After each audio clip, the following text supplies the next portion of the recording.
It's so nice to see that we're almost crossing 200. May I request all of you to switch your cameras on? It'll be very nice to see you in the morning.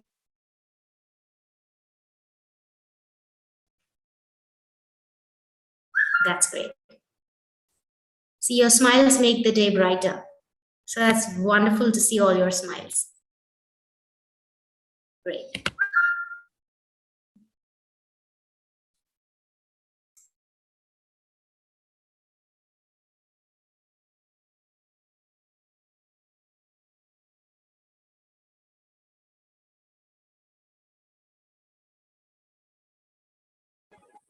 Ma'am, this is Ravi Chandra here. Hello, sir. Yeah. Just to tell you that I'm here. Good morning, sir. That's wonderful to see you here. I know I also see Venkatram, sir, yourself. Good morning. That's yes. Yes, all of you here before time. That only goes to show how excited you are, energetic you are to be a part of this summit today. Thank you so very much. A pleasure, ma'am. But I guess that my colleague Sagarika has told you that I may escape for a few minutes and come back. Because there's, in fact, one matter I'm not going in, though it's the COVID matter. A colleague of mine is handling, but there's another matter where I may have to go in for about 10 minutes and come back. But we'll manage it without the world having to know about it. Yes, sir. That's perfectly fine, sir. Thank you. Thank you for informing us as well. Thank you.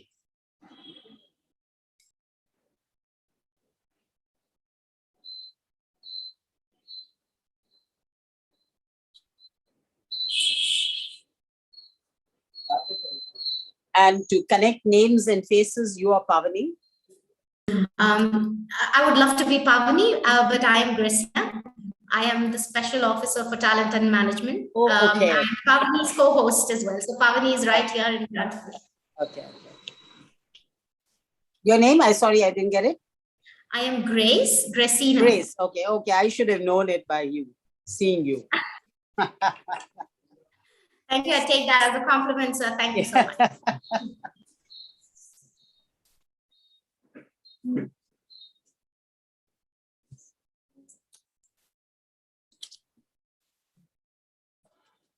So, good morning to all of you. This is Mr. Ravindra. Good morning, sir. A very warm welcome.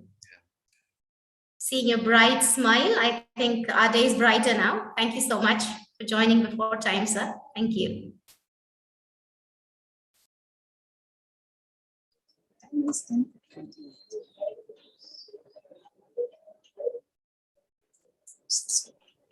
Sarang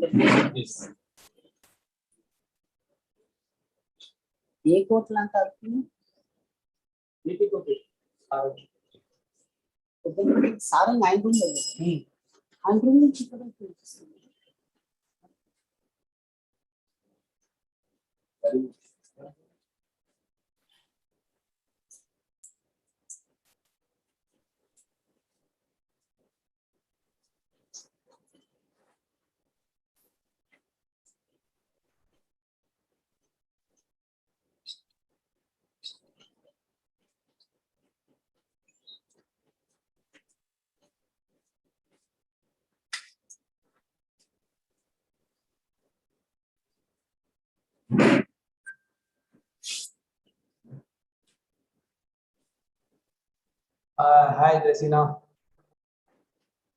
Good morning, Dr. Pavani, and very good morning to all the resource persons who have joined us. Gracina, Secretary Sir is not joining us because of the sudden meeting with the Reserve Bank of India staff. So please let us start as per time 10:30. We have one more minute and start, okay, by 10:30. Over to Gracina. Yes.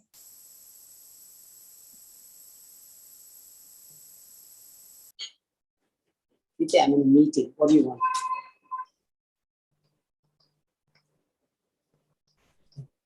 Oh, yeah, pretty. Okay, pretty. I will call you back. I'll call you back after an hour or two. Right?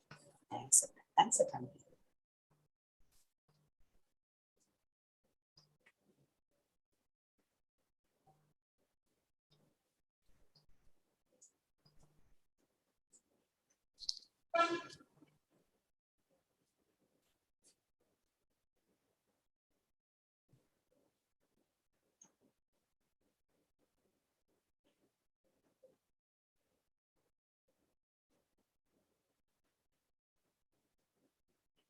Resina, you have to unmute it. Yeah.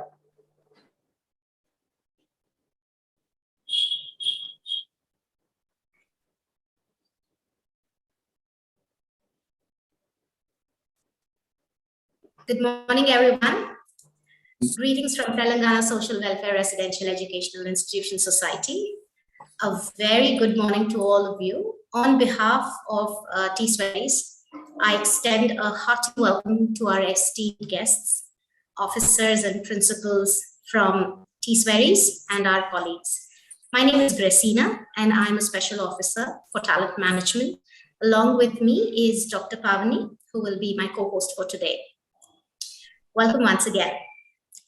As our nation is celebrating 75 years of independence, CII is working to get a few of the best minds from each stakeholder group to interact with the young minds through India at 75 Youth Summit. A series of sector-wise webinars on aspects like education, healthcare, environment, and sustainability, good corporate citizenship will be organized as a part of this program. The program witnessed a grand inauguration on 12th August 2021, which was graced by senior academicians, industrialists, and bureaucrats. As a part of this webinar series, being an educational institution society established with a mission and vision of the welfare of the marginalized youth, T-Sways is leading the panel discussion for today that runs on the theme of Vidya or Vikas, which is education and development.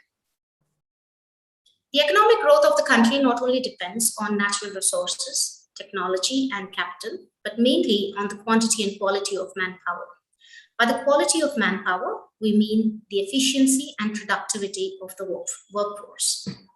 Education is the most important component out of various components of social infrastructure. The well-educated and properly trained manpower can accelerate the pace of economic development. In the panel discussion, we discuss current issues, challenges pertaining to the education sector in India, and hear from our experts on what they have to say about it. Let me now very quickly introduce you to our panelists. So we have with us for today, Professor R. Venkatrao. He is the chairperson of Vivekananda School of Law and Legal Studies and Vivekananda School of English Studies, Institute of Professional Studies, New Delhi. Prior to this, he served as the Vice Chancellor of the National Law School of India, University for Bangalore, 10 years, 2 terms, which is 2009 to 2019. Professor Rao's academic qualifications are BA Honours, Literature, MA Literature, ML and PhD and LLD from the 2017 from Utkal University. He was awarded Professor N.R. Madhava Menon Best Law Teacher Award for the year 2018. To date, he has 42 years of teaching and research experience.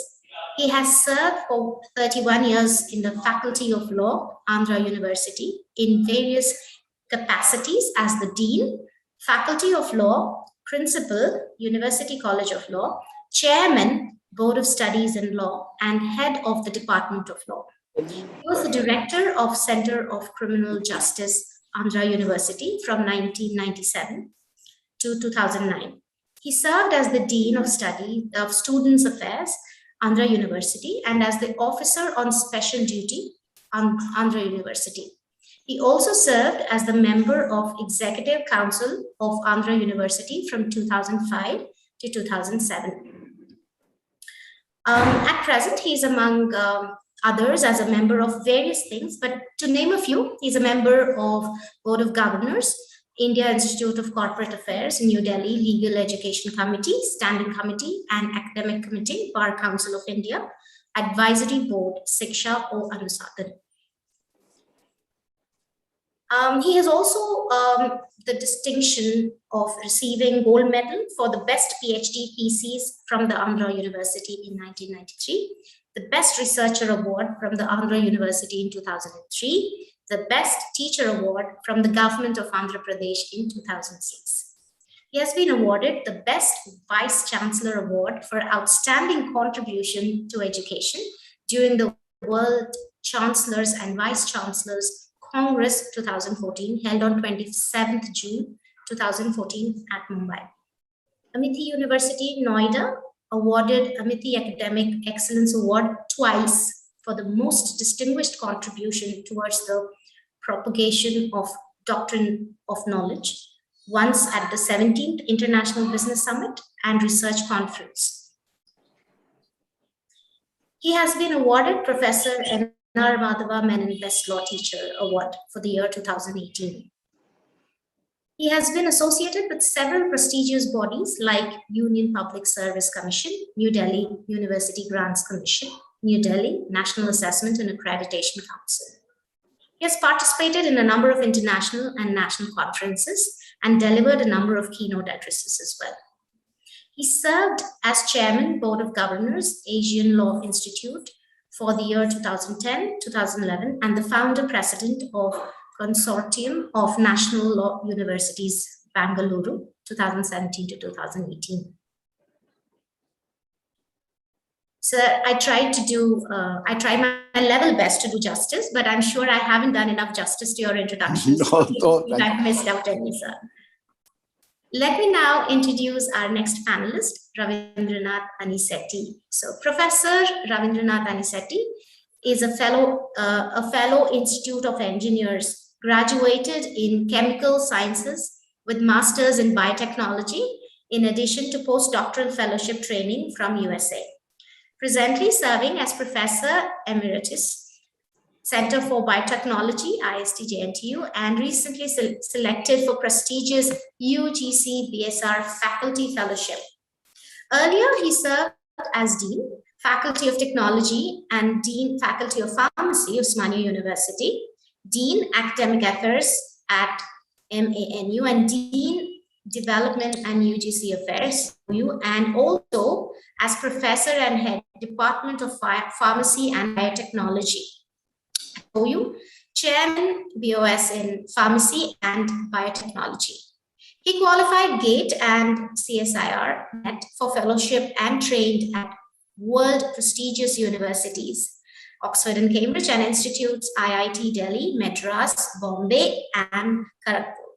He is also trained under LEAP, a flagship scheme of MHRD. Professor Ravindranath has been with Osmania University more than 30 years as a performing faculty and researcher, and also instrumental in introduction of highly successful new programs of study such as biotechnology, food technology, and pharmacy. Professor Ravindranath held a number of academic and administrative positions at institutional and university level, and also member of various committees and boards of Osmania University and other universities. He's also appointed as chairman for a committee on implementation of CBCS and CFSD by the Telangana state government. He held a number of honors and awards as a scholar and faculty. He qualified for CSIR fellowship through national level test for pursuing research degree, a recipient of Incentive Fellowship Award by the state government, Young Scientist Travel Award by the CSIR, TAPTC Award by the AICTE, Visiting Scientist Travel Award by the UGC, and PDF Award under Exchange Visitor Program of US Department of State, USA. So thank you, sir, for taking time out and accepting to be a part of our panel discussion today. Let me now introduce Sri L. Ravichandra, sir, a rank-holding economics graduate from Osmania University and a law degree from Chennai. He has been practicing a lawyer for over 4 decades and a part-time journalist for 3 decades. He has a position for debates, Hindi films, classical music, and a bit of quizzing. Still, he finds time for some gardening, reading, and cuisines. That's very interesting, sir. In terms of educational qualifications, he's a graduate in arts from Osmania University in 1975 with economics 1 and 2 and public administration. He stood second in the university in Bachelor's of Law from Madras University in 1978 And he has a diploma in patent law from NALSAF with 79%. As an experienced lawyer, he is designated senior counsel. He was also special government leader in the High Court of Andhra Pradesh, assisting Advocate General of Andhra Pradesh. He's also additional standing counsel for the Union of India in the High Court of Andhra Pradesh for 3 consecutive terms, dealing with writ petitions against the central government, and also dealing with preparation of various statutes acts for the state during the tenure as special government pleader. And as a government pleader, he's also dealing especially with habeas corpus writ petitions involving fundamental rights of citizens. So, sir, thank you so much for taking time out today and being a part of our panel. Finally, I would like to introduce you to another panelist who's also a very close friend of ours, Dr. Joe Christopher. He holds an MA and a PhD in English literature from the English and Foreign Languages University. He currently works as Cultural Affairs Assistant with the United States Consulate General Hyderabad, where he oversees American outreach among students and young professionals. Previously, he worked in policy and development sectors and held fellowships at the Foundation for Democratic Reforms. Dr. Reddy's Foundation, the Center for Communication and Development Studies. His interests include theory, popular culture, and education. His views on this topic are his own and don't reflect those of his employers, in the panel discussion. So thank you so much, Dr. Joe, for coming for the panel discussion. Now I'd like to invite Dr. Praveen Mamidalagaru, who is the Joint Secretary for TSWERIS, to say a few words. Over to you, sir. Okay, thank you, Gresina, for taking a very good time to, in very short time, you have introduced the today's speakers in the panel discussion or participating in panel discussion. Namaskaram, sir, for all the resource persons who have joined us. A very good morning to all the participants who have joined in time. And a special thanks to Dr. A.S.N. Pavani, who is very crucial behind this program, connecting all the resource persons and coordinating with the CII and Innotel. And special thanks to Gresina, special officer, for organizing this virtual event on Vidya or Vikas. Thank you very much. From bottom of my heart, I should thank our dynamic secretary, Sri Ronald Rose, IAS officer, who is the secretary for both the social welfare and tribal welfare. I have to inform you a very important thing about him. He is handling 5 departments as of now: social welfare, tribal welfare, Ekalavya model residential schools, finance, a very important sector, and also mines department. Today he has an RBI meeting, but he told that he will be joining us. So all the principals are requested to stay back with us because he's going to interact with the principals and the staff members also during this meeting. He conveyed a special thanks to entire higher education wing for organizing such a great event. So most of you know about the TSWERIS, I guess, but one of the important thing I want to explain you all the new participants who have joined this program for other degree colleges or private colleges or the participants from outside of the TSWERIS. TSWERIS is one of the very vibrant ecosystem consisting of around 268 institutions catering the needs of the poorest of the poor. And one of the wonderful thing is the concept of the TSWERIS is slate to plate theory. Like the entire welfare of the student is taken care by our system. And one of the other beauty thing is the teachers who are joined here, they are the very dedicated, committed, and they're also called as a loco parents. They're the house parents. The teachers themselves act like a parents, which you don't see across the world, I guess. So they adopt the students and they treat the children like their own children. That's what the beauty concept is. Thanks to our former secretary, R.S. Praveen Kumar sir, I think most of you know about him. R.S. Praveen Kumar sir is an IPS cop. He has completely transformed the system. Earlier it was only up to intermediate, but now the TSWERIS is with up to degree colleges, postgraduate colleges, professional colleges like law, professional college like pharmacy. And in coming days, we are planning to, yesterday in the meeting, thanks to our chair, our vice chairman, Rahul Garu, Rahul Bhuja Garu, he said that in coming days we are going to start engineering college also, nursing college, medical college.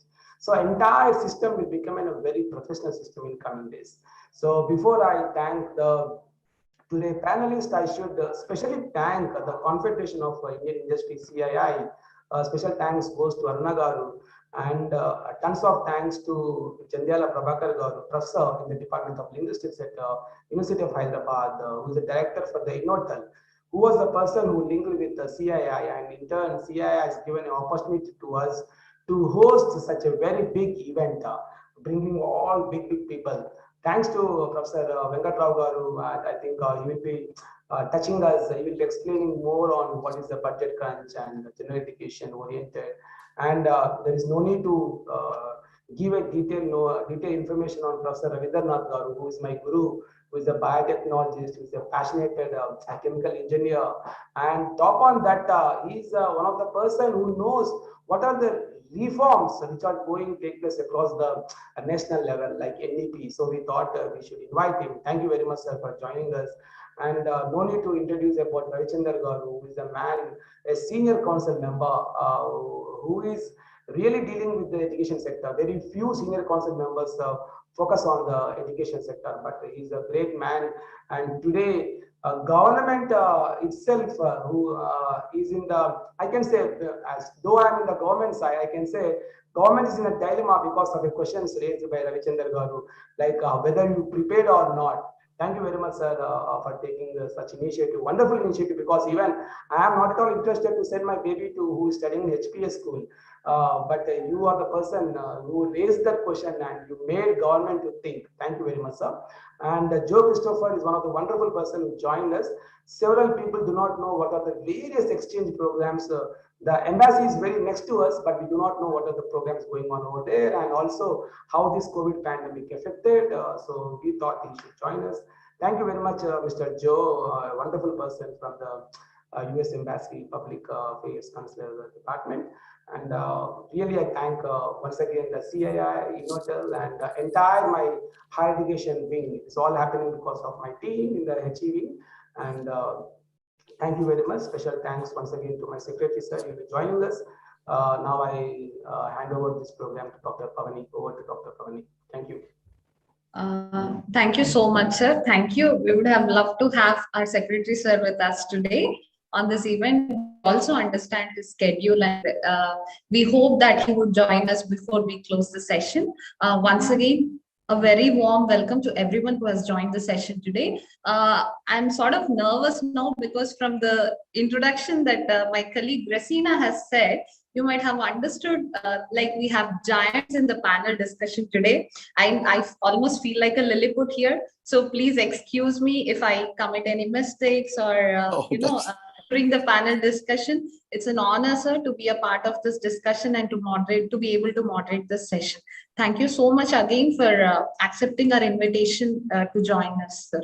Thank you. So without any delay, let us start the panel discussion. And as my colleague mentioned, it's only an attempt to understand how education plays an important role in the development of our country. And through this panel discussion, we at least try to address few of the current issues that we see in the education sector in India today, and hear from our experts who have joined us and take their valuable inputs on how we can go about to correct these or, come up with good developments or policies to make even better the education sector better, especially for the young India. So moving on to the panel discussion, sir, it's more like though it's a panel discussion, it's more like an interview now. So I'll be just bombarding questions to our esteemed panelists and, taking as much knowledge from them as we can and learn from them, sir. So my first question is to Professor R. Venkatrao Garu.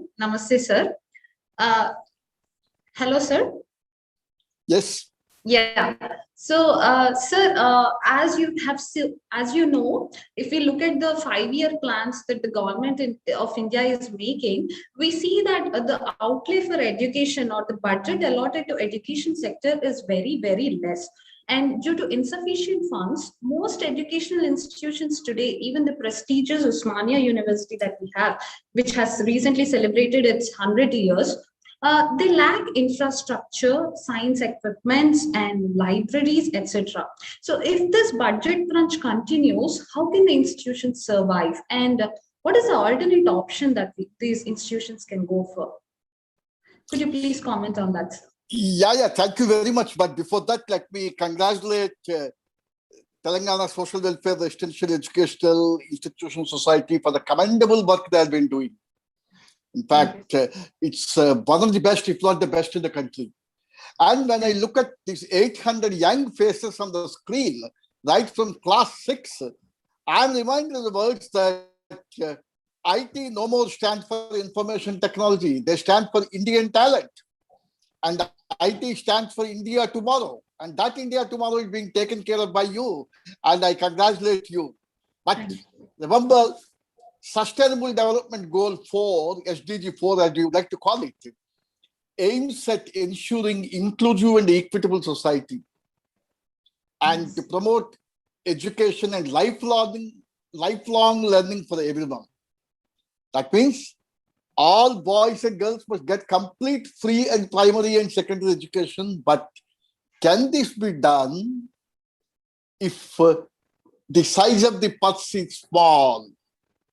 Even in the National Education Policy, Government of India had promised that 6% of the GDP would be allotted for the cause of education. But the gap between what is promised and what is fulfilled, it is elephantine. And therefore, we will have to put money where our mouth is. Let me tell you very clearly. There's no doubt about that. Yes. As UNDP estimates, the total financial requirement for India to reach Sustainable Development Goal 4 will be, by 2030, will be $173 billion. But today, the current budget is only $76.4 billion a year for education. I'll just give you an example. See, in the United States, the average per student expenditure is about $13,000 per annum. $13,000 per annum. But when it comes to India, it is hardly 24,000 rupees per annum.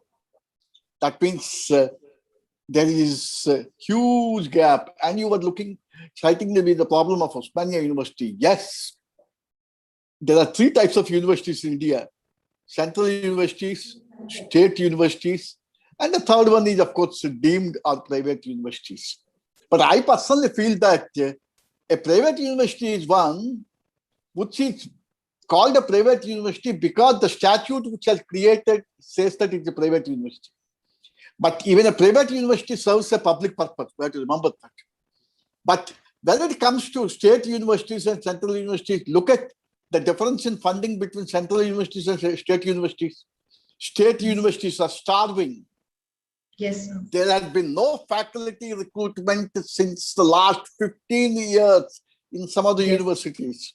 Yes. Well, when you have introduced me beautifully saying that I have 42 years of experience in Andhra University, I could learn whatever I learned by interacting with my senior teachers and colleagues and from the lotus feet of my teachers.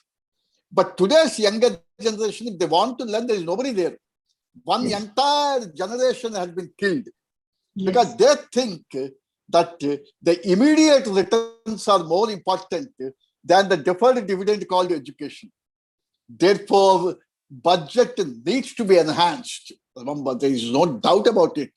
And without enhancing the budget, let us not blame the state universities. Remember, for the poor infrastructure, for the equipment that they have. And in some of the departments, contract teachers have been managing the shows in the last 10 or 15 years. And how do we expect our youngsters, remember, to get benefited? Isn't it? As they say, good teachers cost more, but poor teachers cost most. Let me tell you very clearly. And therefore, there must be adequate infrastructure. Then there must be, when I tell infrastructure, please remember, mental infrastructure is more important than physical infrastructure, because mindset is more important than the mind. And the government should look at the deferred dividend and the distant returns, because the return of education is not immediate. And the theme we have wonderfully chosen, education and Vikas. What do you mean by development? In fact, in one of the judgment, Delhi High Court, let me tell you, it beautifully said, development is not when poor people own cars, but development is when rich people are prepared to travel in public transport. Awesome. Yes. That's what exactly you mean by development. That means the Vikas of the mind. That means education is not information, but formation. Formation of a complete human being. And for that, you have to give the adequate inputs. Therefore, you have rightly put that budgetary constraints, remember, are taking a heavy toll of us. If you look at countries like Finland, which is one of the best, the focus on secondary education and elementary education is so high that you get the best graduates. And therefore, budget is very important. Number two, as I told you, mindset. Unless these two are there, it's very difficult to, because please remember, Alvin Toffler in his book Power Shift says, in 21st century, power will shift to those countries where you have knowledge societies. And ultimately, you will have only distinction of two types, knowledge haves and knowledge have nots. And he says, India is a nation which should be watched at because you have the demographic dividend. But this demographic dividend should not become demographic nightmare. Please remember, that will become a demographic nightmare when budgetary constraints are there. So these are my observations as far as your first question is concerned. I'll come back to you once again. Okay, right.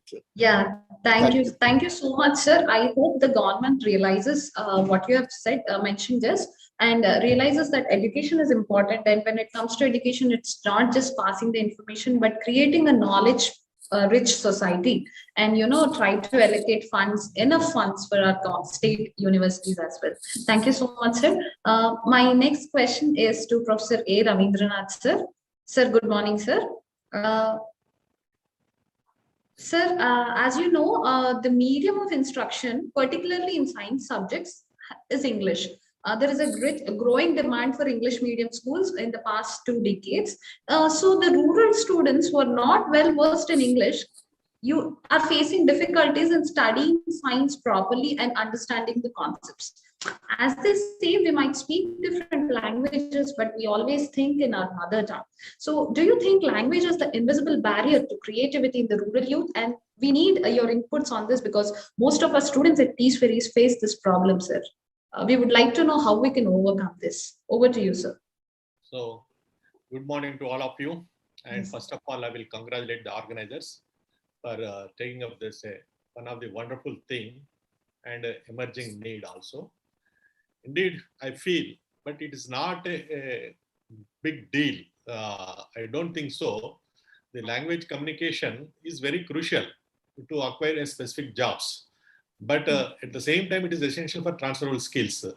But myself, I was a Telugu medium graduate. We used to have the Telugu medium books. But I was a first batch student of industrial chemistry. At that time, there are no any Telugu medium books for industrial chemistry. We used to follow only English books. There was no. And the foundations of Usman University itself is based on the 3-language system. Only the mother tongue was here. The regional language was Urdu. So the medium of instruction was Urdu, but at the same time, they given the priority for the English and as well as the another mother tongue. So the second language, first language and second language concept used to be there only in the Usman University. If you look at the Delhi University and other places, there is no such that much weightage what Usman University has given for the other languages.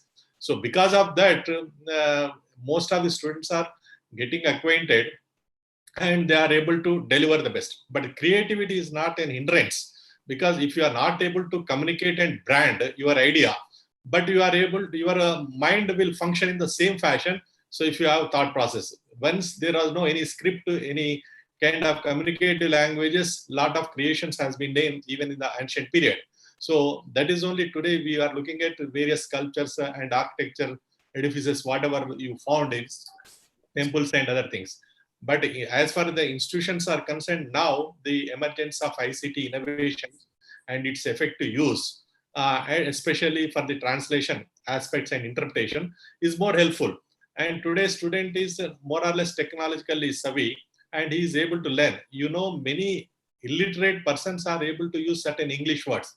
So you might have been seen in last time Big Boss 4, Gangawa. She was able to use some English terminology. Now it is not a barrier because of the technological developments. No doubt there is an endanger of these Indian languages happening. Even UNESCO also identified there are 197 languages are endangered in the India. But all the 197 languages are not having scripts, but only the vocal and dialects are there. So just if you look at these particular things, now even the NEP also given certain protection facility, this particular Indian languages or mother tongue, and even the school education also, you can offer up to primary education in the mother tongue. Subsequently, if they want to move for English language, it is okay. So that's one advantage is being there.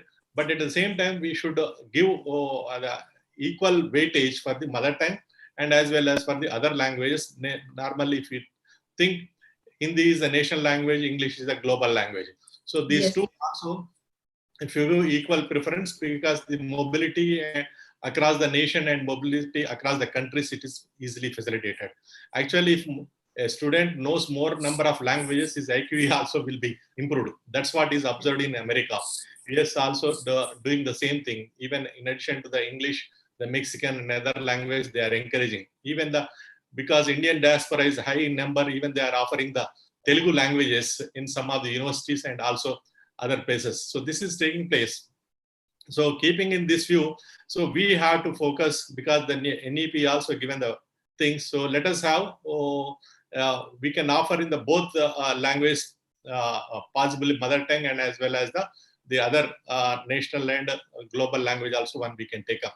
So this I feel one of the important way, and language must also have a consistent official updates to their vocabularies and dictionaries. So this is happening. Even Oxford Dictionary is also adding certain new words from this other dialects, other languages, saying the things. So now we are not able to update those things in our own Telugu dictionary and other aspects. So probably if you continue to nurture the language development, the local language development is there, and centers are there that continue to be nurtured, then it is possible. And it should not be a big, because now even to appreciate the language diversity and culture traditions and knowledge. Sir, we lost you. Yes. Yeah. Hello. Yes, sir. We can hear you now. Yes. To appreciate the language diversity, culture, and traditions, actually, Government of India brought one Ek Bharat, Shresth Bharat. So under this, the students are allowed to move around the country. So from the educational institutions to learn the other cultures and other languages, and so they can get integrated. So when I've been to one of the Europe conferences, so I have seen 5 of the countries I visited. So in every country, one of the university I visited. So that university is having one particular center known as the Language and Culture Studies. So if any foreign student admitted into that particular program, so they are supposed to complete a 3-credit course of the language of that particular country and as well as culture, so that they can get integrated into the main society of that particular country. So that's why they insist even foreigner also. The same thing we continue. If Usman University is there, we have a trilingual policy. So that should continue. The English or the second language and other whatever the language the course is undergoing. So these 3 languages should continue in everywhere and every places. Then it will not a big deal. So this the one of the things just I feel. So how indigenous literature and language and knowledge will be emerged better and sustained further. Okay, this I feel it. Yes, sir. Very well said, sir. Actually, we need to find that balance between the mother tongue and also realize the importance of English as a communicative language or a global language these days. Thank you so much for your input, sir. Moving on to our next point, I would like to ask Sri L. Ravichandar Garu. Sir, despite constitutional directives and economic planning, 35% of India remains illiterate, which is almost 1/3 of the total illiterates in the world. So, what role do you think youth or educational centers like us could play in addressing this problem? And why I'm asking you is that recently during the pandemic, we had a program called Village Learning Circles or Village Learning Centers, where when all the institutions or schools were shut down, our students, right from 6th standard, 8th standard students to the degree students, they have opened their own learning circle in their villages, in their societies, and they've taught the neighboring kids and help taught the neighboring kids. So what do you think the government should come up with, or the youth has a role to play in addressing this mass illiteracy, sir? Over to you, sir.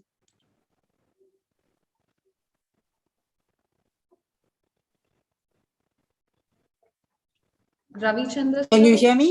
Can you hear me? Yes, sir.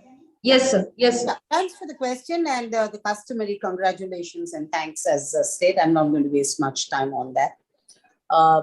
Firstly, let me tell you that the problem with Indian education is that it kills rather than it creates. Now, this is a huge paradigm paradox that we have in our system. I remember Pandit Jawaharlal Nehru somewhere seems to have said, if you want a person to hate a book, make it his textbook. Now, we live in a kind of a scenario where we need to sell the idea of education. We need to tell people, please get yourself educated. It's like having to go and tell people, please breathe oxygen, please eat food.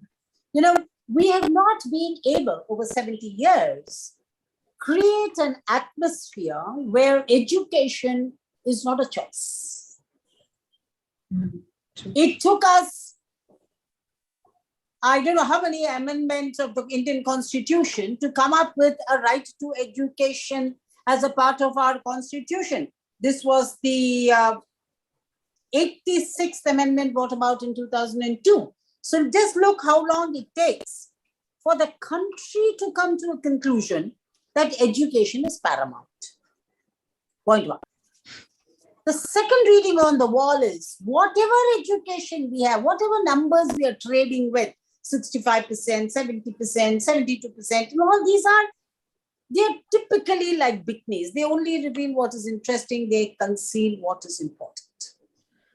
They do not tell us that the real concept of literacy in this country is far lesser, because we have a very loose definition of what is literacy. Anybody who can read and write. I can read film posters in Malayalam because I know a bit of Tamil, therefore I'm Malayali literate.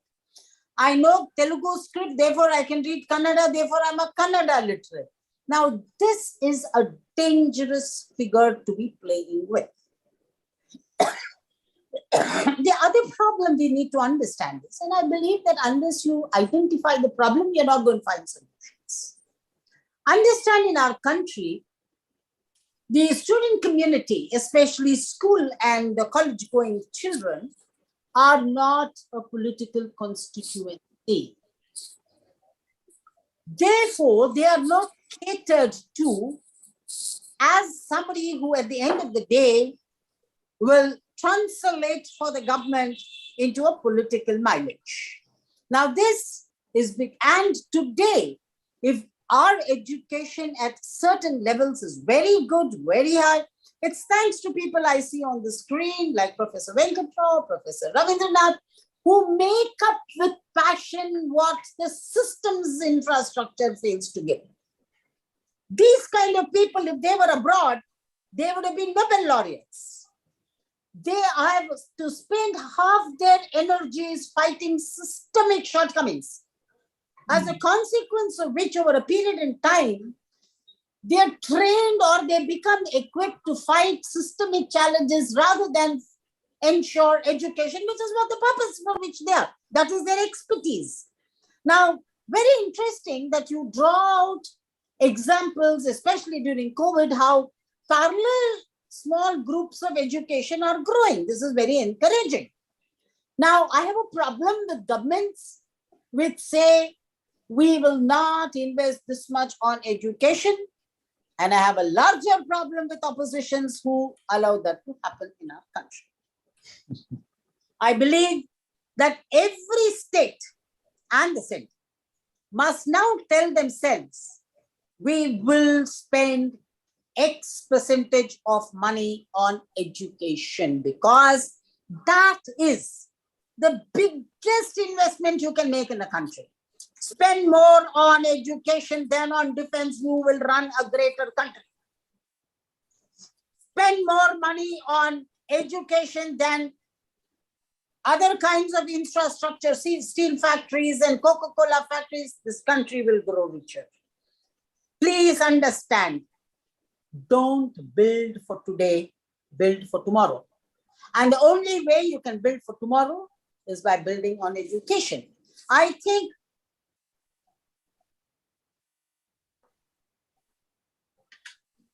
the Delhi government, I'm told, had spent huge sums of amounts on renovating government schools and infrastructure. Where do we stand there? I think Professor Venkatrao was drawing a parallel of the number of kinds of universities we have in our country. Look at the number of kinds of schools we have in our country. We have luxury schools. We have semi-luxury schools. We have the regular middle-class schools, and then we have the pathetic government schools. In a matter arguing recently on a COVID matter when the GO came about, it was brought to my notice that there are schools even today in our state and in our neighboring state, government schools with a single toilet for the students. Can it be more pathetic? What are we talking about? We spoke about Operation Blackboard. We spoke about taking computers to the student. Can we please take interest, happiness? Grace said in the beginning of the meeting, if we can put a smile on our faces, we will make the day better. How many children can smile on their way to school? There is a paradigm of happiness. We say, as happy as children who hear the school bell ring when they have to go back home. This, I think, reflects our education in our country. It is more than time we woke up. And I'm sorry to say, it's a tragedy that good education happens not because of, but in spite of our education system. Please store and refrigerate the minds of such great people like Mr. Venkatrao and Ravindranath, but for whom we would have been in a far, far, far worse position. Thank you. Thank you so much, sir. I think we need to realize that we need to build a nation for tomorrow, not for today. Very well said, sir. Thank you so much. Now, moving on, my next question is to Dr. Joe Christopher. Welcome, Dr. Joe. Thank you so much. Yes. Dr. Joe is suffering with the low bandwidth. Okay. Yeah. Be interrupted. Over to Pavani again. Yeah. Hi, Joe. Yeah. Hello. Yes. Good to meet you all. Yeah. So, what is we have been talking about the COVID-19 pandemic. So, you work closely with the US consulate. So what is the effect of COVID-19 pandemic on applications or admissions abroad, especially to the USA? Do you see any shift or any specific advice you want to give to the prospective students, sir? No, I wouldn't know what the answer to this would be because, that's not the line of work that I do in the consulate. And every year, the US missions across the world release what's called the Open Door Report, which basically collates information from every post. So we got to wait until November. I don't think there's much of an impact or there's less of an impact. I think it's COVID, it has impacted everybody. So, if you look at it, students still do want to pursue studies abroad. So the answer to the first question, I wouldn't know the numbers at all. Have they gone down, gone up? No, absolutely not. I have no idea. We've got to wait until November of this year to see the Open Doors report to check. But my assumption is, traveling has come down, so probably the numbers have come down. I don't think people who are keen to go to the States or anywhere to study, the number is down. So the next question is to study abroad, whether it be US or Australia or wherever you want to. I mean, as somebody who studied abroad, I'll just tell them that, anybody who's aspiring, be sure of where you want to go, why do you want to go, find good reasons. I mean, it can't be just that, I want to go, so I'm going. It should be that, what would you want to do, and have a plan in mind, and prepare accordingly. That's what I would suggest. Otherwise, it's a very important step. Just like anything else, the way you would prepare. I mean, I used to. I mean, when I was studying here, we had a plan of where we saw ourselves in the next 3, 4, 5 years, and that's how you make the cut. That's one thing. And thank you. I mean, I really enjoyed listening to the panel so far. As usual, LRC was brilliant. So were the two professors. I heard them with a lot of interest, and I learned quite a bit. Definitely, this is a very interesting times that we are living in, and I see a lot of efforts coming up from the parent side, from the student side, and even from the government side, to make sure that the talent is given as much opportunities as possible. Will these plans become a reality? Then that's for all the stakeholders to come in. And as LRC said, it's not just the government but also the opposition which has to put that effort. So that's about it. And Pavani, go ahead. Yeah, thank you, Joe. Thank you. So moving on, sir, Venkatrao sir, Yes. if we observe the education system in the country here, we are more sort of general education oriented. So do you think because of that we are producing a more number of educated unemployed in the country? And what are the measures that have to be taken by the regulatory bodies like the higher councils or NAC, etc. in this context? And do we see any significant improvement in the scenario? Yeah, that's a very. It's mostly BS. Yeah, that's a very interesting question. But let me tell you, today, a global corporation, any multinational corporation, feels it is inadequate if it doesn't have Indian professionals on the board. Starting from Satya Nadella, look, that speaks about the quality. And one of the finest things, in fact, I do not subscribe to the statement that has been made that our education system is of general education. Okay. And hence, the number of educated unemployed persons is increasing. It is not because education is general. Let me tell you, Indian education, most of my friends from the United States and Europe say, your students are very strong in fundamentals. Whereas students studying in US and Europe, they are not very strong in fundamentals. Okay, because of the strength of your students' fundamental knowledge, they are able to acquire specialized knowledge in the United States very quickly. Therefore, it is one of the assets of the Indian education system that the generalization had been on the say. And number two, let me tell you, specialization is not for everyone. Specialization is hardly for the 5% to 10%. Therefore, before you make a statement that educated unemployed, let me just refine it and say, are they unemployed or are they unemployable? That's a very important question that you have to answer. Therefore, because if you look at any of the studies that have been made, including what you call annual status of education report, ASSER, they say students studying, my advocate friend said about the lack of quality education. See, unfortunately, we focus on right to education, but not right in education. See, rights in education are more important than rights to education. When you say right to education, it means right to right education. Therefore, you have unemployability because we have never cared to know about the learning outcomes. We were only bothered about the process of learning. And luckily speaking, this national education policy, which is now 1 year young, tries to focus on learning outcomes. And as long as we do not focus on learning outcomes, remember, this problem of unemployability will be there because one survey said out of every 100 engineering graduates that are being churned out from all types of engineering colleges, hardly 5% are employable. The remaining 95% are to be weeded out. Therefore, it is not educated unemployed, but educated unemployability that needs to be thing.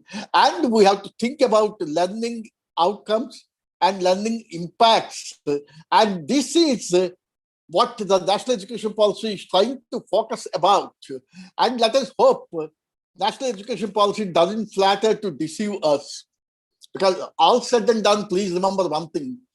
The gross enrollment ratio in India is still in the higher education institutions on the lower side.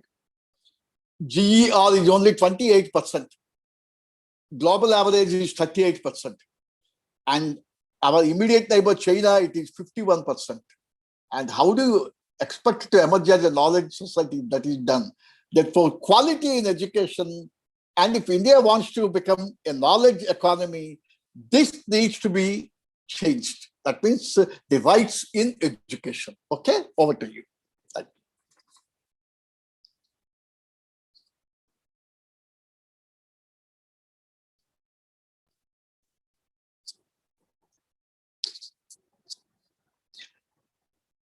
Unmute.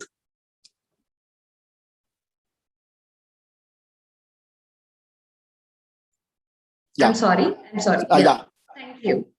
Thank you so much, sir. So my next question is to Ravindranath, sir. Sir, you have been closely associated with NAC and other accreditation bodies. You know how the process works, and it's good that we have a crediting system for our higher education institutions. And now that there is a competition, to stand top or to have the top quality to get the best grade and rank or NERF ranking and all. But what about the quality and standards in the school education? We are trying our level best in the higher education sector, but what about the schools? Just now, Ravichandra sir was mentioning about the low standard schools that one can observe in our neighborhood even till date. So it's a serious issue. And what do you think the government has to come up with? And do we have to have a accreditation for schools, or already do we have that? Please enlighten us. Over to you, sir. You're asking the question to me or Ravindranath? Sir. Ravindranath, sir. Yeah, that's it. Is he here? Yeah, sir is here. Sir, you can unmute.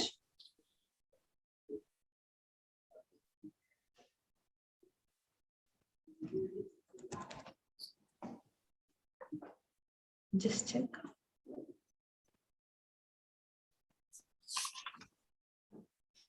Ravindranath, sir?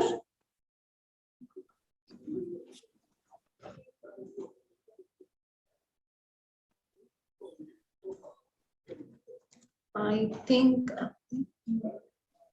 sir, yeah, I'll give you the post. I think there's a problem with unmuting. He has been, Ravindranath, sir, you can unmute now. I got hear me? Yes. Now you are able to hear me? Yes, sir. Yes, sir. Hello? Yes, sir. Okay. We can hear you. Thank you. Right question. What the schools, because even national education policy also mentioned about that standard setting bodies are supposed to be there for schools. Actually, one of the things just already being mentioned by the other panelist. So these schools mainly, if you look at, they are branding it like international school, global school, techno schools. But if you see their infrastructure and other things, there is what kind of mandatory requirements are supposed to be there, it has not been mentioned. Actually, Quality Council of India came out with certain mandate things for these particular things, but there is no regulatory body looking after for the schools for any kind of accreditation and other things. Some of the schools are based on the ISO 9000 certification, 9002, like that. They are going it, some of the good schools. But first and foremost, the basic school, the education, very well. When we are speaking about whether it is higher education or school education, there are 5 indicators are there. The student need to acquire the knowledge, the student need to acquire the skills, and student need to acquire the competency. At the same time, attitudes and values. So the school education, more focus should be on the attitudes and values. Once this will be, if you develop it in the school education, naturally they acquire the knowledge, skills, and competency when they move for the higher education. So this is not happening, because if any school is there, first of all, student is younger generation more enthusiastic to participate in all kinds of extra and co-curricular activities. As the Venkatrao sir already mentioned about the Finland model. How the Finland model, only the instruction part is very limited hours is there in a week. Maximum 10 to 15 hours is there for the student for the instruction part. But now here in our schools, it's more than that. Okay. And remaining part only, they enable the students to participate in various co-curricular and extracurricular activities. Now, you know, most of the schools, how they are located in India and in our state also, either in apartment complexes or multi-complexes like that. There is no playground to play for the students to participate and interact with the other fellow students effectively. And more or less, even parents also feeling that. So as soon they entered into 8th class, they are putting them for the IIT coaching and other things, only making the student to how to compete for the examination, and more mechanized way they are doing. They are not allowing their creativity to emerge and to do something. But now the new education policy, which segregated different levels, the elementary, primary, and higher secondary, like that. Now, if 9th, 10th, and 11th, 12th is one brand of education, then it will be there. So, but whereas from below that up to 8th class, if you develop the attitudes and values for the students and giving a particular environment, it is actually the quality means there are 5 things are there: academics, research for higher education normally, and even governance means mainly the infrastructure it should go, organizational structure it will go, the leadership it will go, and outreach, whatever the participation will be there. So these are 4 things normally goes. In the infrastructure, if you look at, as far as education is concerned, we are looking at the not only the physical buildings, it is even the academic infrastructure, that is library, good library facility. And secondly, thirdly, it is now the ICT infrastructure is another one. Okay, good internet access and other aspects also is another thing. Then skill development infrastructure, another one. And finally, the 5th one is sports and recreation facilities, which is lacking in most of the schools. So these particular key indicators, if they incorporate, because even the National Education Policy has brought out one idea of school quality assessment accreditation framework. So it will be created and developed by the State Council for Education and Research Training, because they know what are the regional requirements are there, because mother tongue based institutions are there. So that is the reason that the state has, instead of looking NCRT to looking setting the standards, let the state level only to set the standards. Actually, even the higher education also, there should be a state level accreditation agency supposed to be there, so that it will be easier for some uniformity arrived in all the institutions part of things. So once this will come in the schools, and probably the expected quality may be possible. Yesterday, probably a day before yesterday, one article came in the Hindu. So there is for higher education system, for Professor Farkan Kumar, he has made observation. It is yes. Faculty. So funding and faculty, one of the things. So similarly, here is also the trained teachers are one of the important component on pedagogical techniques, which nurturing the students at different age groups. We have the students in 3 levels. So are you able to hear me? Hello? Yes. Yes. Yeah. We are able to have the 3 level students are there. One is known as gifted learner, another one is known as average learner, third one is known as passive learner. So gifted learner is naturally a self-motivated guy.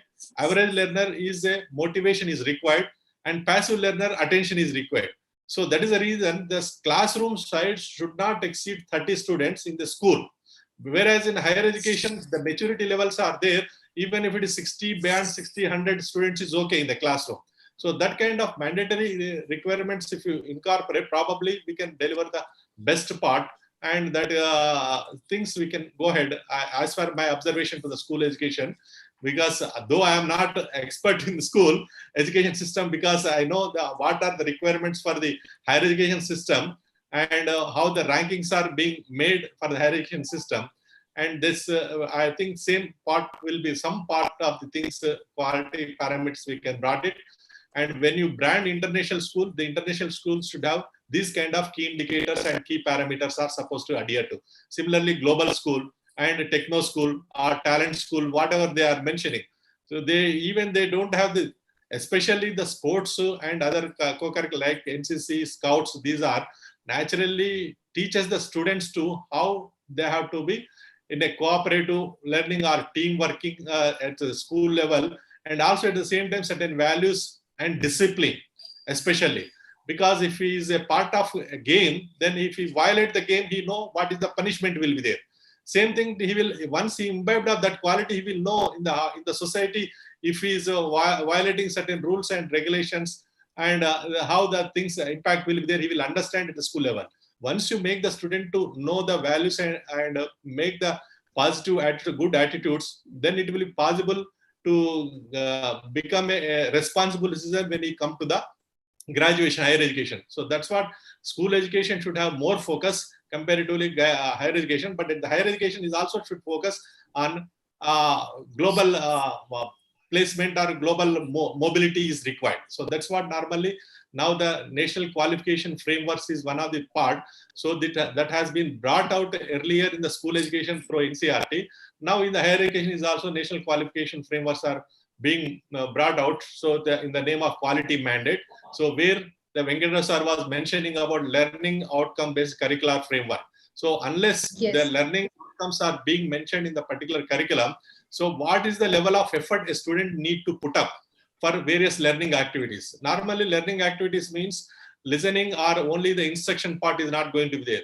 After that, student has to perform certain their own effort, that is reading, thinking, discussing and writing. So these four is also part of the learning activities. So how much time the student is going to spend, a gifted learner, average learner, this also to be taken care of properly. So these are the things, certain things even in the school also. Yes. So it should not be exceed not to 10 to 15 hours per week of instruction, and remaining time will be only co and extracurricular activities supposed to be there, so that the student can be brought out in a mature level to take up the higher education more effectively. Yes, yes, sir. Yes, sir. I hope our governments and regulatory bodies are taken note of these key indicators that you have mentioned and try to come up with stringent rules and policies for schools to strictly adhere to those indicators and performance indices. Thank you so much, sir. Moving on, sir, my question is to Ravichandar, sir. Sir, you have been a part of many petitions for the public interest side, on the public interest side, many of cases that you have worked on. So if you see glaring disparity in access and participation in certain of the population, especially the scheduled caste and scheduled tribe, girls and children with disabilities. Even today, if we look at this panel, it is a male, completely male panel. Like, I have no question, I have no objections with it, but it was really difficult for us. Even when we were trying to have an international conference, it was really difficult for us to find a woman or a female candidate who is in a higher position or in the top level at the hierarchy. So this problem is starting right from the school itself. Even when we look at the NSSO surveys and look at the dropout levels, most of the dropouts in the higher education are the female candidates. So how do you think government can come up with better policies to rectify these inequities in education, which later go on and reflect at workplace as well? Firstly, Vidya or Vikas looks like a marriage invitation. Vidya weds Vikas.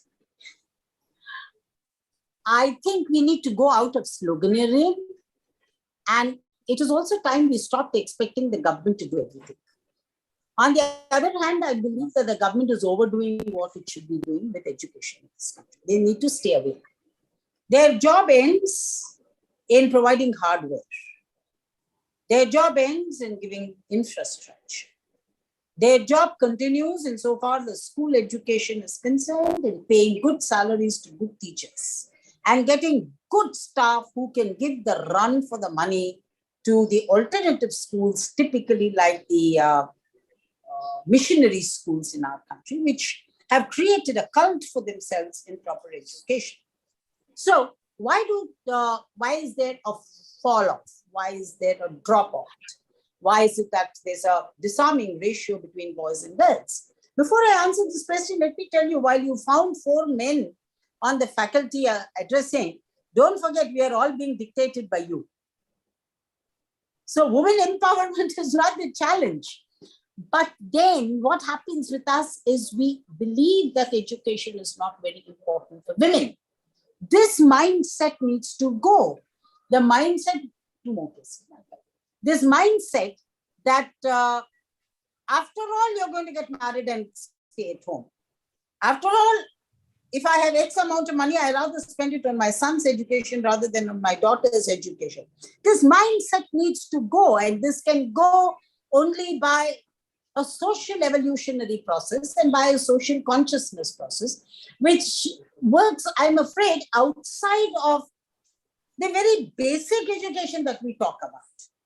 Therefore, to answer the question very shortly, I believe social awareness is the answer. And 2, I believe I completely agree with Mr. Ravindranath when he said, our education, as long as it is textbook, school, teacher vertical, we will be in trouble. I'll come back to you after a while. As I told you, I'll just go out and come back. Thank you. Sure, sir. Thank you, sir. We will continue the discussion.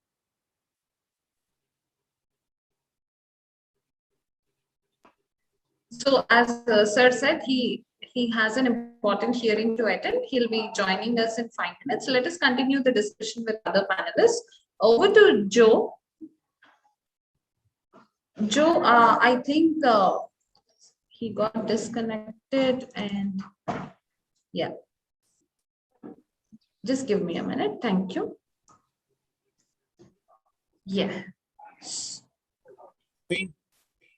Yeah, Dr. Joe, can you unmute? Yeah, I can. Yeah, I'm trying to start my video, but I think this is a problem with that. Yeah, go ahead, Pavani. Dr. Pavani, go ahead. Yeah.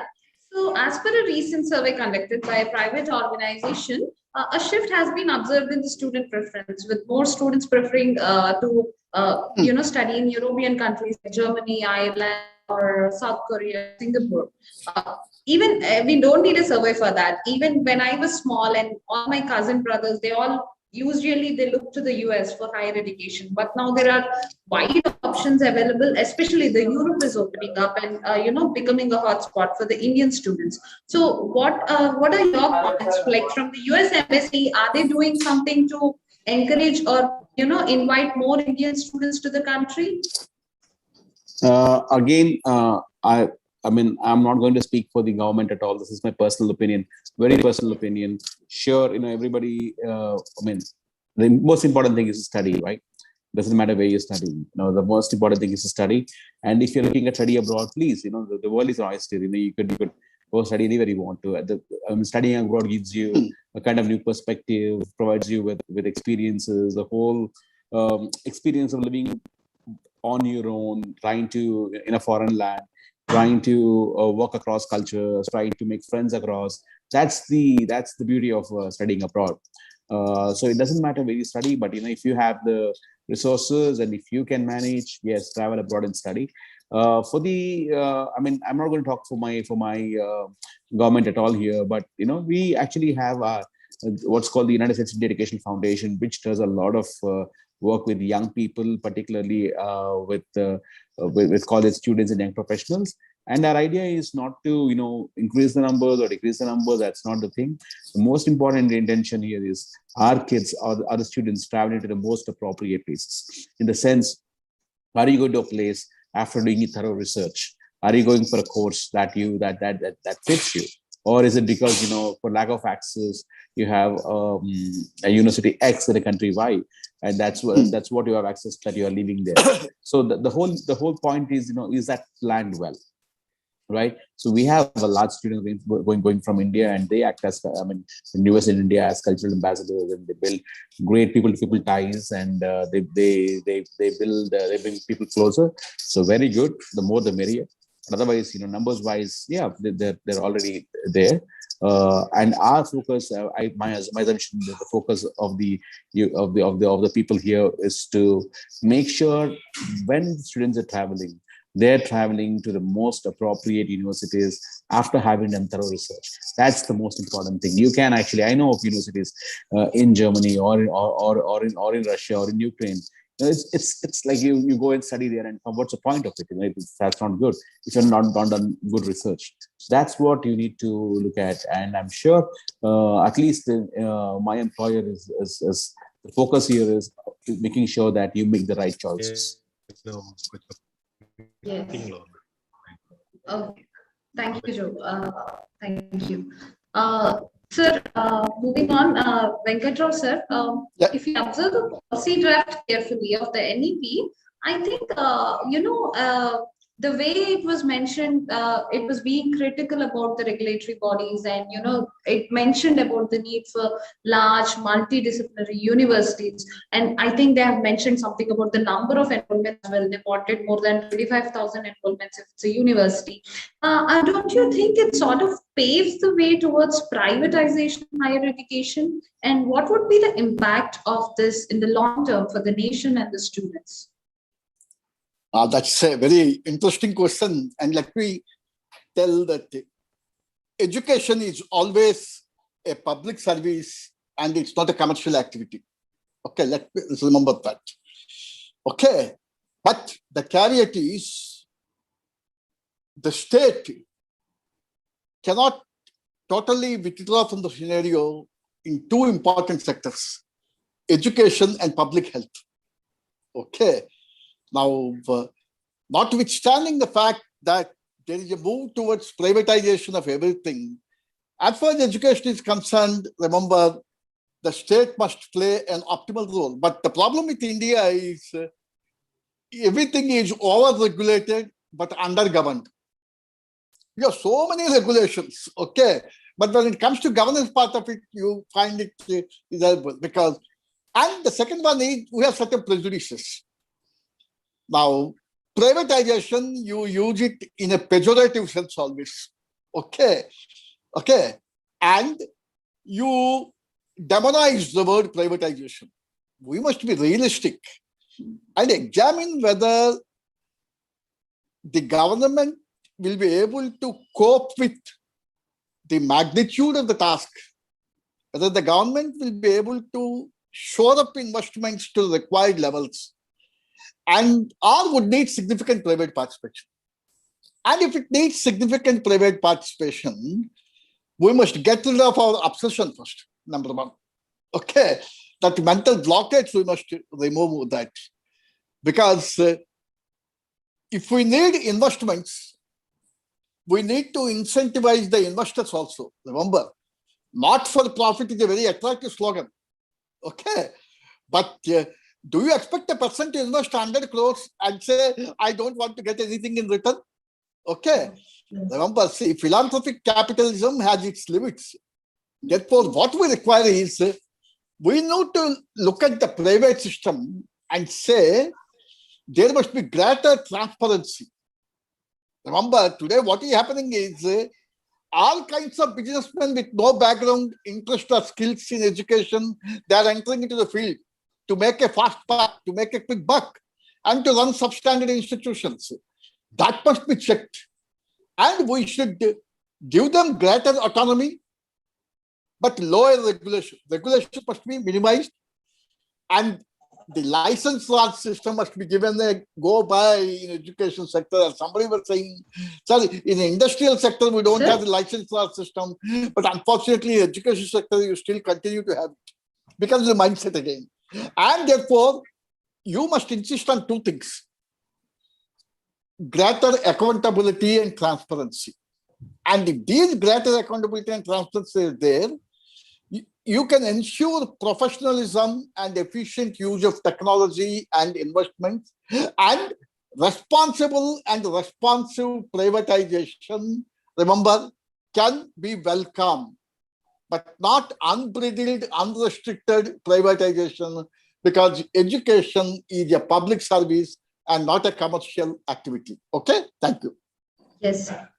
Yes, sir. Thank you, sir. Education is definitely, a state cannot completely, remove itself from the education sector. I think it has to take his its share of hold, while encouraging private institutions, as you said, there should be some sort of regulation and governance That's on controlling. Yes, sir. Yes, sir. Thank you, sir. And uh, before moving on to the next point, I have a small announcement for the participants here. I'm sharing a Google form right here. So you can register yourself, enter your name and your affiliation details so that e-certificate can be given to you later at the end of the program. Thank you. This is a small announcement. You can find the form, Google Forms link in the chat box. Please fill your name and school or college where you're from so that the organizing team can send you e-certificate soon. And please include the email address as well. Unless you include the email address, we can't give you the certificate because it's an e-certificate. Okay, thank you so much. Now, moving on, sir, my question is to Ravindranath, sir. Sir, as you know already, you are a senior most professor, and parrot learning and reproducing half-baked ideas in the examination halls has been, unfortunately, the yardstick of assessing the quality of right from schoolgoers at all levels, whether it is primary, secondary, or college. So what do you think, what is the policies or what are the norms that NEP suggests to, shift this assessment pattern in the country? Actually, the assessment pattern in the country at the moment. Hello, are you able to hear me? Yes, sir. Yes, sir. So, because only input based is there. Now it is only outcome based. Even the question paper framework is also supposed to be on the outcome based. What student have learned, that has to be asked, but what student has taken from the teacher is not going to be asked. So that's only the thing. Yes. Earlier only the question paper setting is like that, because now when you look at the assessment, you have to see how much knowledge he acquired, how much skills he attained. So these are the things just we have to look. Whether he is able to competent enough to a particular situation, or analytical skills or critical thinking is there or not, such questions has to be framed. Actually, this normally we look at the subjects has to be divided into knowledge-based subjects, skill-based subject, and competency-based subject. Even components are in the particular course also should be like that. So there will be knowledge-based unit supposed to be there, and then skill-based unit supposed to be there, and competency-based unit supposed to be there. So in that way, if the question paper pattern is supposed to be there, questions by recalling he must be in a position to answer. That is knowledge-based questions normally, where the question bank system is advised by long ago in the DS Kothari Commission itself. And now the total paper should not be question bank system. Then another part B supposed to be formatted system, which will be an external person will be given inputs, what syllabus we are having, and what are the learning outcomes are there for that particular each unit, key outcomes. So based on that, he is supposed to frame the question papers. So in that way, it has to be carried out. That is mainly the skill assessment. So then the competency teacher himself has to prepare what he taught, whether student is in a position to apply this particular knowledge and skill to a different situation or not. So that will be the different weightages are supposed to be there. But all the papers need to have minimum 40% weightage for the knowledge-based questions. Because if the knowledge-based paper are there, you can give 70% weightage. But skill-based paper are there, you can give 40 to 50%. But the weightage will vary for skill-based, more weightage will be there for the questions. And competency is also the same way, the weightage will be there. So that's why if paper is proper, the assessment will go, and then we can really know what kind of students we are able to see. For example, if you want to see outstanding students, they are very remarkable. Normally, their performance with very, very negligible errors will be there. So normally top 5% or 10% students do perform like that. Secondly, if you look at some exceptional or meritorious students, we can consider. So where they made best efforts, but only with the minimal errors, minor errors will be there. The answers, whatever are there. Next, if you think that they're very good students, so then you can see that generally they are sound enough to make the best answers, but some errors are being found. Maybe language errors or some other form of errors will be there. But these numbers are supposed to be substantial. So this will be, we have to look into on that lines. Next, if you look at above average standards with notable errors. So normally the 50 to 55% scoring students are in this particular range will be there. So they are normally, we can consider adequate, we can see. But whereas fair, but with a significant shortcomings are there in their answers. So that not normally supposed to be a moderate in number. So which will be less than 50% scoring students, we should consider like that. The students with mainly with performance needs minimum requirement for fulfilling the minimum criteria of passing of marks. That is 35 to 40% marks that we consider. So that is their errors are very high, it will be there. But if less than 40% or 35% pass marks, which we consider, considerable work needed for the award of credit is, that is, means that they are not fulfilling the minimum requirements. So this weightage supposed to be there when you are assessing the students, it should be. And this kind of thing, it has to be taught to the teachers in the training of pedagogy norms.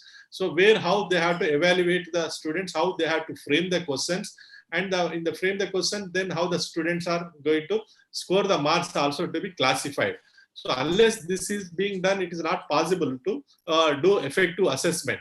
And now even the new education policy is also insisting the question paper should be based on the learning outcomes, because the learning outcome is transferable knowledge, skills, and competency to be evaluated. So this is what normally, if you look at the Bloom's taxonomy of action of learning, so they are depicting more than 15 graduate attributes and 18 qualification descriptors, and the number of program and course-based outcomes are there. But I always feel, so such a complicated system too, you have to go for a small system, which you can have sub-component, knowledge, skill, and competency, this only to be tested. Attitudes and values to be tested only from co and extracurricular activities. So for the subject, you have to test only knowledge, skills, and competency. And there is, in the continuous evaluation, you can test the attitudes and values. That is internal examination, whatever are there. So that will be a subject to analysis if you do it. But whereas for the end semester examination, only the 3 parameters has to be tested. So this is where, if we go ahead, it will be possible. So that is a formative analysis normally for internal assessment will be there, continuous comprehensive evaluation system, and summative analysis normally at the end of the semester, at the end of the year, whatever we are carrying out, that is annual examination. So you know very well, there is a cognitive domain as per Bloom taxonomy, psychomotor domain, and also affective domain. So these are how these are being incorporated in your question system, question paper system, and in the evaluation system also, one of the things. So this, if you make it effectively, probably assessment is possible and uniformity will be arrived, and you are able to know the best student in the class also. So that is possible. Normally, it is not happening. Earlier, only input based is there. Now, output based examination system and evaluation system is to be more welcome. So. Yes, sir. Definitely. I think the university or the regulatory bodies has first classify the subjects, as you said, skill-based and knowledge-based subjects, and then set the question paper accordingly, so that at least then our students will stop referring to model papers and test paper culture will stop someday. Even they will also know how much effort they have to put up on each paper. So if they know skill-based, competency-based, the effort will be more. So knowledge-based is simply... Yes, sir. The preparation strategy would also change for each paper. Yes. So that is even for their curriculum planning also will be different. So delivery of teaching and learning process for the student, and finally the evaluation will change. So that's all. True, sir. Yes, sir. Thank you, sir. Noted, sir. I'm afraid we are sort of running short of time.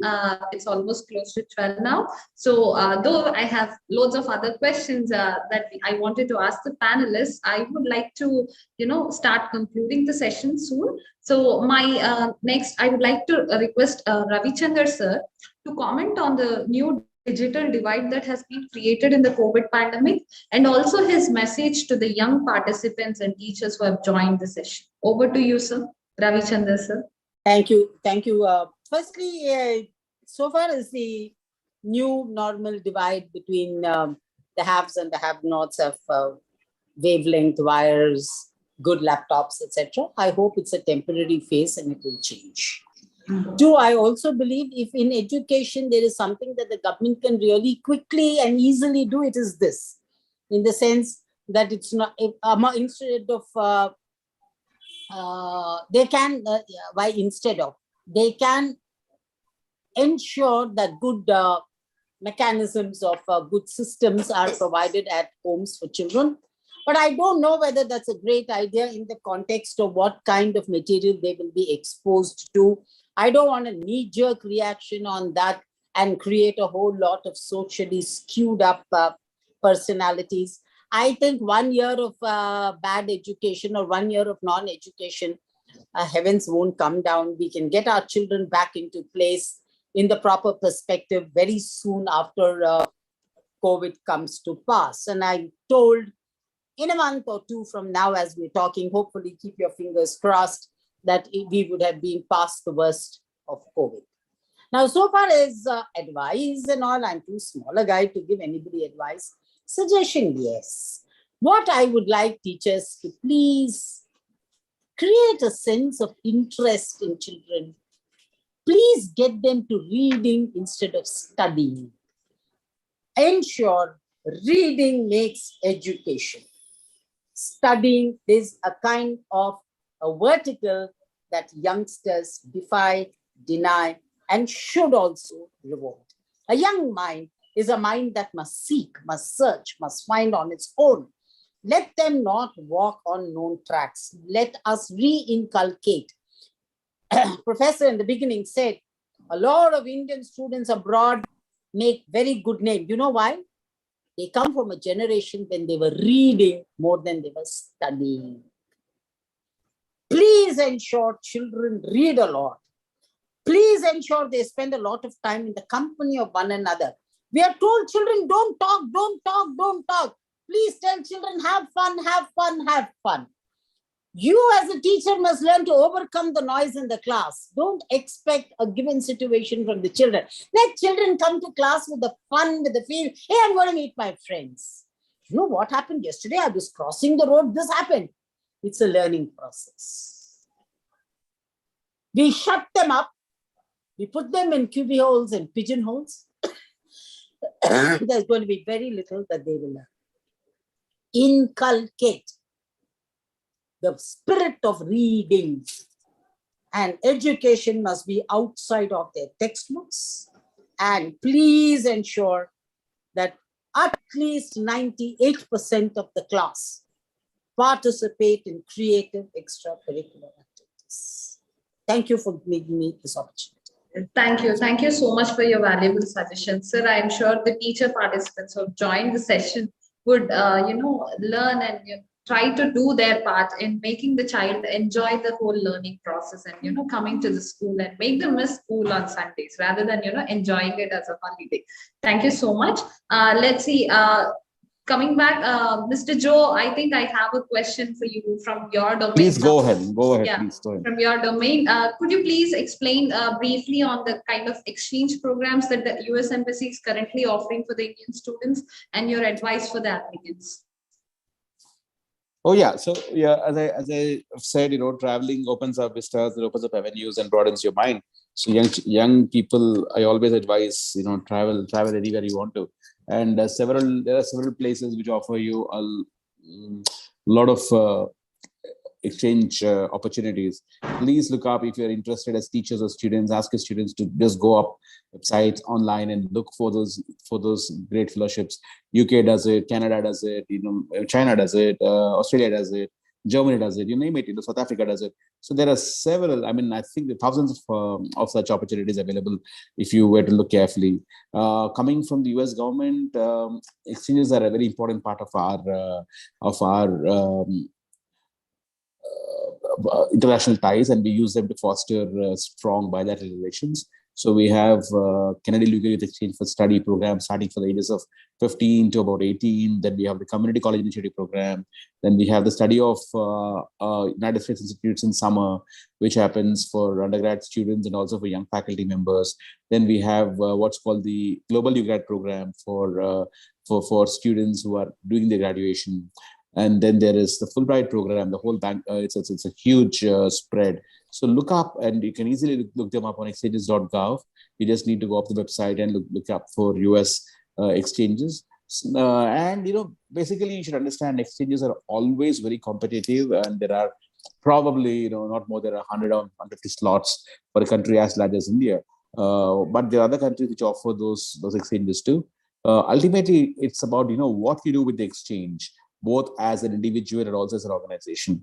As an individual, you go to the exchange, make good friends, learn stuff, come back, and probably plan your life better. Or you go back to the same country where you came from and where you spent a semester or two there, and go and make a career in life there.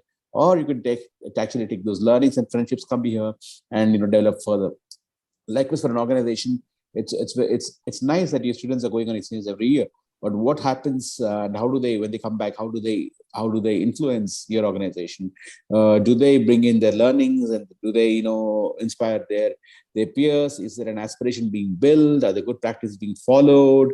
I mean, it's a two-way street. I mean, it's not that it's people are going to Canada and learning about Canada, coming back and doing Canada stuff here, or the same with Germany. It's about what do you take to Germany too. Okay, so that's where Germany should be welcome, should be wanting to welcome students in social welfare schools or colleges, because you bring in something which is very new, very fresh, and works. Okay, maybe you take in your ideas. So that's something which is it's a two-way street. So it should be that not only are you learning from Germany or England or UK or US or Australia or whatever, it's about they learning from you too. And that sort of a bill should be there. And honestly, the government exchanges are very, very few, very competitive. You got to be lucky on that day to beat your peers who are equally good to get there. But you can always plan your own exchange programs. You can get into MOUs with universities abroad. There are about another 180 countries in the world. I'm sure there are a lot of countries that or populations that you could engage with. So work on that. And the new NEA gives you the scope. The new NEP actually encourages you to go and make those cross-border linkages. Start talking with universities in South Korea or Vietnam or Cambodia or Nepal or US or Germany. You can do it with anybody. Start putting in those MOUs in place. So the memorandum of understanding, which allows for, say, faculty exchange from Europe to your colleges, and your colleges to US or wherever. Host one or two of those students at your place. Host one or two of those faculty in your place. Try running, try doing research by collaborating with people across. That kind of makes sense. That's what I will be interested in looking at, because social welfare actually had at least about, say, 40 people travel from our funded programs. Now, what I would like to see is, what is the impact it has made on the larger group? Okay, are you moving to the next level, or is it that you're just happy sending those kids, 5 kids every year, 6 kids every year? Okay, now do these kids come back, and do they in some ways give you an idea that if you can actually send 5 or 6 kids every year, maybe you could work out an exchange program with some of those colleges in Germany or US or Canada, and try to send a dozen more. Maybe you'll host a dozen students from, say, South Africa, DA colleges. So something of that sort will be very interesting, and I'll be very eagerly looking at your developments. And thank you so much for this program. I learned a lot from the professors, and also from Mr. LRC Ravichandra. Always good to hear such passionate and visible voices for education. Thank you so much. I must also button and say thanks for letting me see Joe after such a long time. Thanks. Thank you, Ravi. Thank you, Joe. Thank you for explaining about the exchange programs at the US and also how to go about it. Thank you so much. Now, sir, I would like to request Professor Ravindranath, sir, briefly explain about the multiple entry exit option, so that our degree college lecturers who have joined can explain that to our students. So regarding credit bank system, you are asking? Yes, sir. Hello? Yes, sir. Yeah.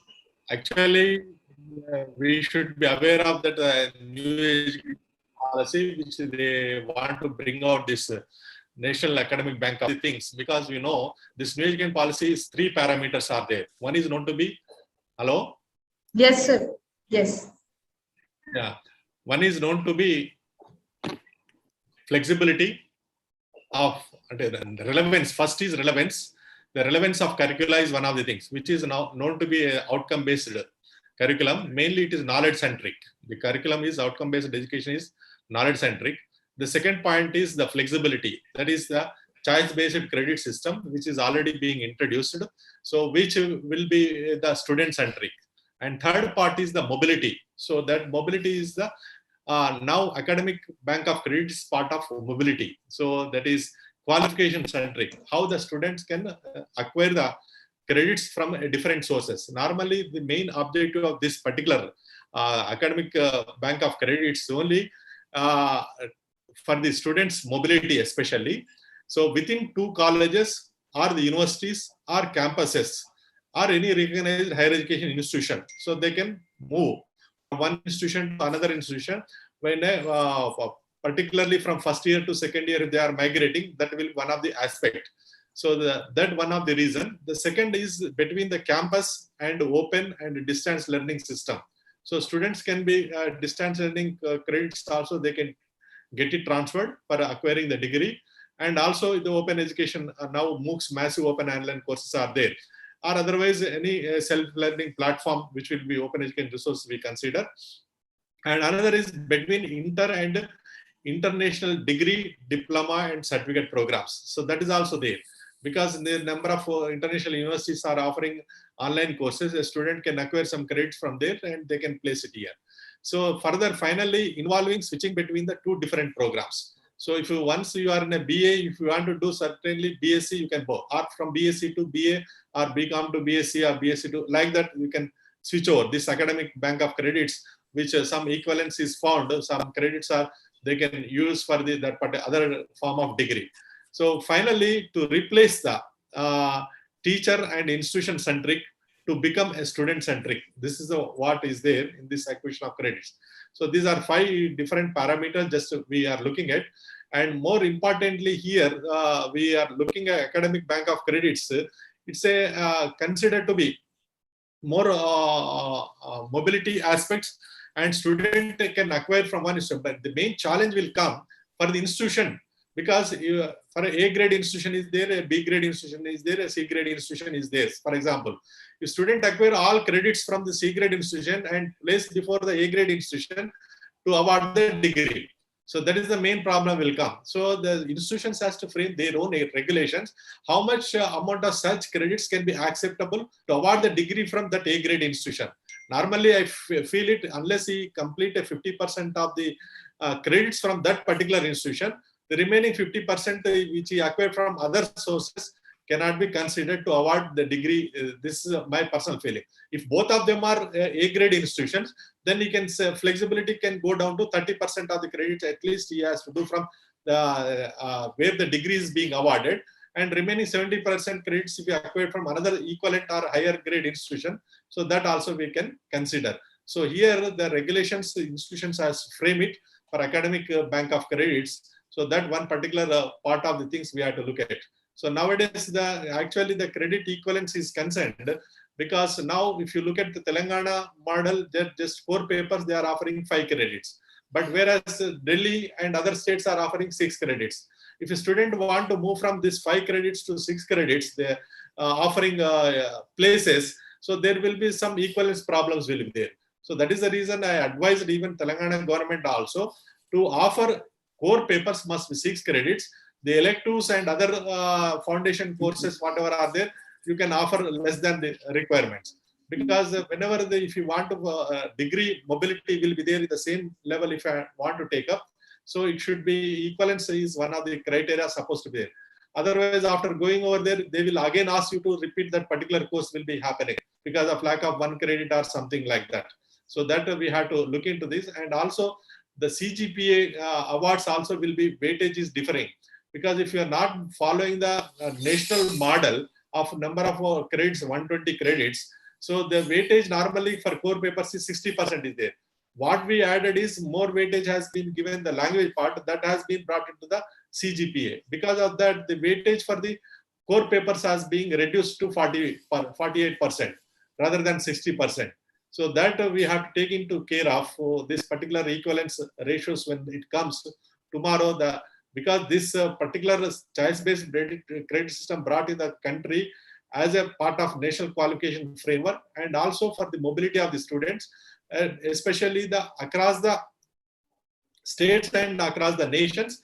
In addition to that, it is mobility in terms of vertical for higher education purposes and as well as for the employment purposes, equal rigor. For example, if a Delhi-based graduate is having a different weightage for the core papers, and Telangana state students are having a different weightage for core papers, for employment purposes, normally if they look at the different things. Though Yes, they are sir, there studying should be uniformity. same number of papers, the credits are varying. So that's what we have to look into the things. And this academic bank of credits will be mainly if it is a national repository. So student can deposit there, and subsequently when he move to another institution and where he want to acquire the degree, then he can deposit, repay back it. So the same thing like a bank system. So debit and credit system here, that will be one of the things it is going to be there. Sir, definitely, sir. Looking at what you have just said, I think we all need another exclusive session from you, dedicated to national education policy, new policy. So we'll soon plan for it, sir. We request your time for that. Thank you so much, sir. And also thank you all for giving me this wonderful opportunity and interacting with the most learned persons, especially Venkatrao, Ravichandra Garu, and other panelists. So, and especially first you asked one question, you mentioned about the Usman University. So mainly the funds and grants, because when I was a Dean Development, we are the second highest in the country to garner the largest number of funds, nearly 200 crores, including university with potential for excellence.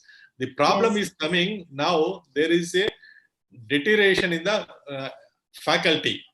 Means there is no periodic recruitment in the university. So that was already being mentioned by the Venkatrao sir also. So if periodic recruitment is there, probably funding naturally will flow because they submit proposals and the grants will come.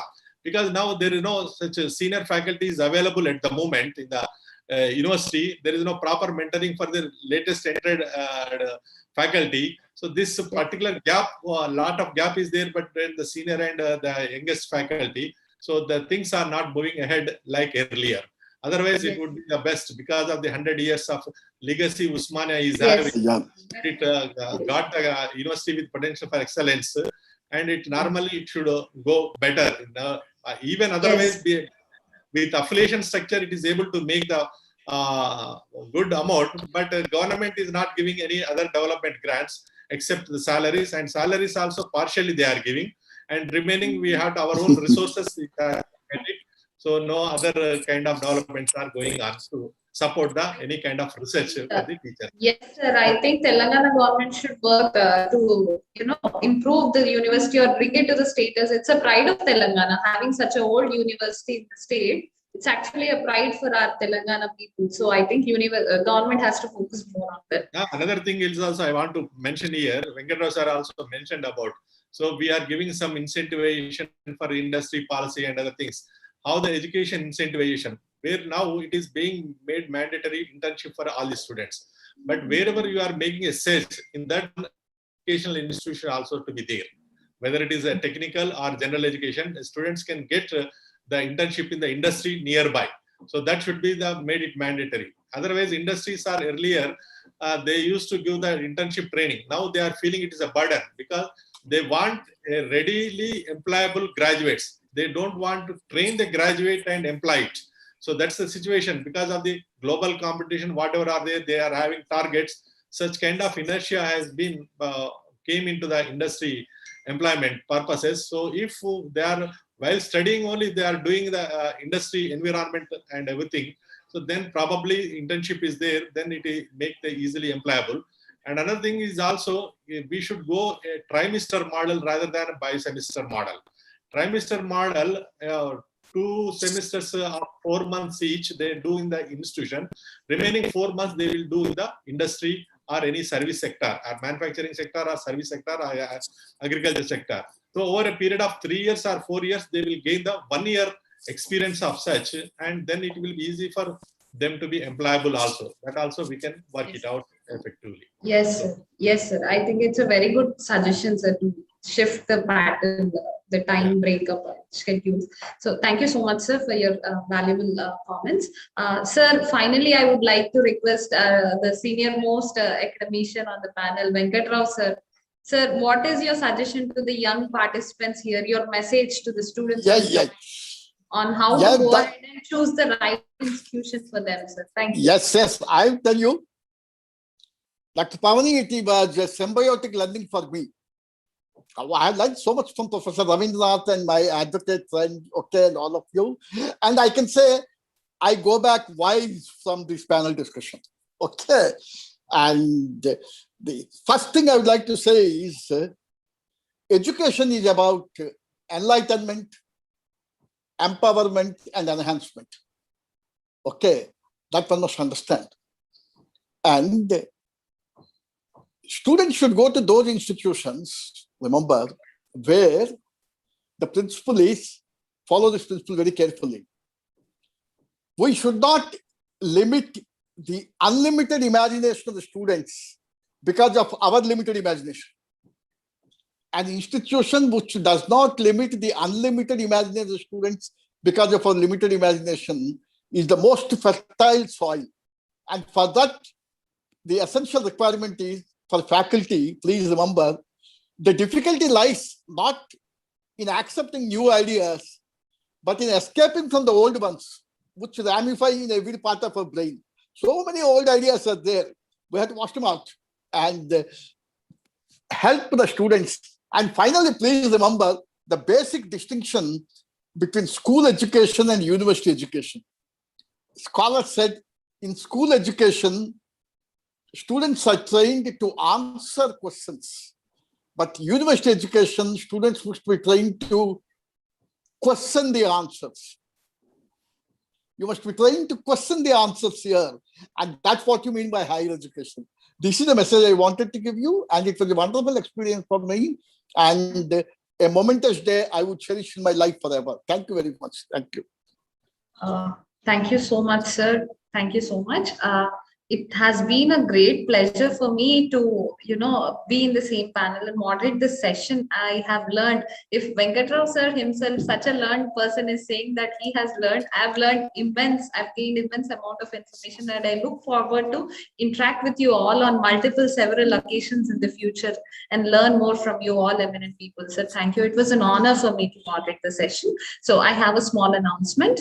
I have posted the Google form link for obtaining e-certificates for the participants in the chat box again. Those who have missed registration can register themselves again for the e-certificates. Our organizing team will send them to you soon to your email. And now I request my colleague, Ms. Gracina, to present the vote of thanks. Over to you, Gracina. Thank you so much. I hope I'm audible. Yes. Yes. Okay, all's well, that ends well. So Pavani and I, on behalf of the Telangana Social Welfare Educational Institution Society team, would like to firstly thank the Confederation of Indian Industry for initiating the India at 75 Summit and relentlessly working on making it a success. Secondly, I would like to thank all the panelists, Professor R. Venkatrao Garu, Professor Ravindranath Garu, Dr. Joe Christopher, and Shri L. Ravichandar Garu for sparing some time from their tightly fixed schedule for today's session. Next, I would like to thank our Honorable Secretary, Sir, T. Swari Shri Ronald Ross, for his support, and Dr. Praveen Mavidala, Joint Secretary, Higher Education Wing and Department of Alumni Relations, for being the man behind the scene and supporting us. We would like to also thank our partners, University of Hyderabad, ICFI, Professor Prabhakar Garu from Innotel and Aruna Garu from CII for their valuable guidance in designing this program. Finally, I would like to thank the Telangana government, Chief Minister Shri K. Chandrasekhar Rao Garu, for creating a platform to conduct such programs in our state. Thank you all once again and have a wonderful day ahead. Thank you. Thank you very much. Thank you. Thank you.